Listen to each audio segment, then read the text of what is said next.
जय हिंद। तो बेसिकली आंगनबाड़ी केंद्रों के लिए सुप्रीम कोर्ट की तरफ से नया आदेश पारित कर दिया गया है। ऐसे में यह नया नियम अन्य कर्मचारियों की तरह आंगनबाड़ी कार्यकर्ताओं के जीवन को भी सुनिश्चित करेगा व आगे चल के इन्हें लाभ प्रदान करेगा। ऐसे में सुप्रीम कोर्ट की तरफ से व इसके साथ साथ राष्ट्रीय खाद्य सुरक्षा अधिनियम के तहत यह नियम पारित किया गया है।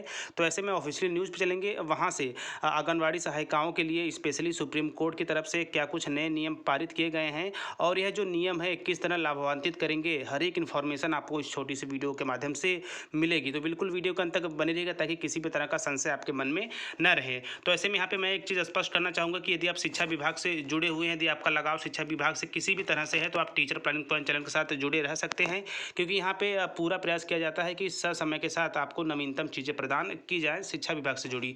तो ऐसे में यहाँ पे आप लेटेस्ट न्यूज़ के रूप में देख रहे होंगे आंगनबाड़ी कार्यकर्ता और सहायक ग्रेजुटी के हकदार सुप्रीम कोर्ट। तो ऐसे में ग्रेजुटी क्या होती है इसकी भी बात करेंगे। तो चलिए न्यूज़ का विश्लेषण करते हैं। वहाँ से सुप्रीम कोर्ट के आदेशानुसार क्या कुछ नई चीज़ें आंगनबाड़ी कार्यकर्ताओं के रूप में निकल के आ रही हैं। चूँकि यह सुप्रीम कोर्ट का फैसला है तो जाहिर सी बात है पूरे इंडिया में यह आदेश लाभान्वित करेगा स्पेशली आंगनबाड़ी कार्यकर्ताओं को। तो ऐसे में देखिए यहाँ पे आप देख सकते हैं सुप्रीम कोर्ट ने सोमवार को कहा है कि ग्रेजुएटी भुगतान अधिनियम 1972 के तहत आंगनबाड़ी केंद्रों में काम करने के लिए नियुक्त आंगनबाड़ी कार्यकर्ता और सहायक ग्रेजुएटी के हकदार हैं।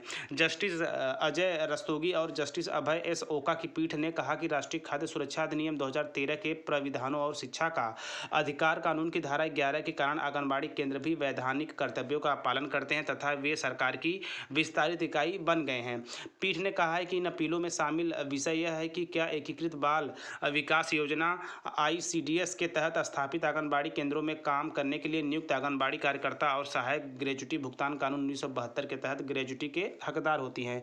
तो फिलहाल आप देख ही रहे होंगे कि जितने भी कर्मचारी सरकारी कर्मचारी होती है उन्हें उनके रिटायरमेंट के उपरांत सरकार की तरफ से सहयोग के तौर पे ग्रेजुटी के रूप में कुछ राशि प्रदान की जाती है ताकि आगे उनका जो जीवन हो, भविष्य वो सुरक्षित हो सके। तो इसी कैटेगरी में नए नियम के अनुसार अब जितने भी आंगनबाड़ी कार्यकर्ता हैं, आंगनबाड़ी सहायिका हैं, उन्हें भी स्पेशली ग्रेजुटी भुगतान अधिनियम 2072 के तहत आप लोगों को भी अंत समय में यानी या यूँ कहा जाए ग्रेजुटी का लाभ आप लोगों को मिलने वाला है। इसके तहत सुप्रीम कोर्ट ने नया आदेश भी पारित कर दिया है। चूँकि यह आदेश राष्ट्रीय जस्टिस अजय रस्तोगी और जस्टिस अभय एस ओका की पीठ ने कहा है कि राष्ट्रीय खाद्य सुरक्षा कानून 2013 के प्राविधानों और शिक्षा का अधिकार कानून की धारा 11 के कारण आंगनबाड़ी केंद्र भी वैधानिक कर्तव्यों का पालन करते हैं और सरकार के अभिन्न अंग भी हैं। तो ऐसे में जितने भी आंगनबाड़ी कार्यकर्ता हैं हमारी सम्मानित लगातार वो काफ़ी मेहनत भी करती हैं। ऐसे में उनके भविष्य को देखते हुए सरकार ने उनके लिए स्पेशली ग्रेजुटी का जो सिस्टम है वो लागू कर दिया है। तो ऐसे में आप जितनी भी आंगनबाड़ी सहायिका हैं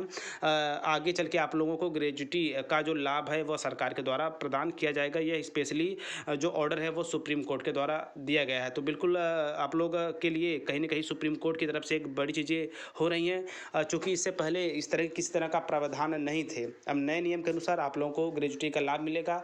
रिटायरमेंट के तौर पर आप लोग के जो ग्रेजुटी की राशि होती है सरकार की तरफ से वो आपको प्रदान की जाएगी बिना किसी समस्या के। आगे की जानकारी के लिए आप टीचर प्लानिंग पॉइंट चैनल के साथ बने रहिए, क्योंकि यहाँ पे पूरा प्रयास किया जाता है कि शिक्षा विभाग से जुड़े नवीनतम अपडेट आप लोगों तक ससमय तक पहुँचाया जाए, जिसकी प्रत्येक कड़ियाँ प्रत्येक श्रृंखला वास्तविकता के पराकाष्ठा पे बिल्कुल सही हो। तो साथियों मिलते हैं नेक्स्ट वीडियो नेक्स्ट इन्फॉर्मेशन के साथ। तब तक स्वस्थ व्यस्त और मस्त रहिए।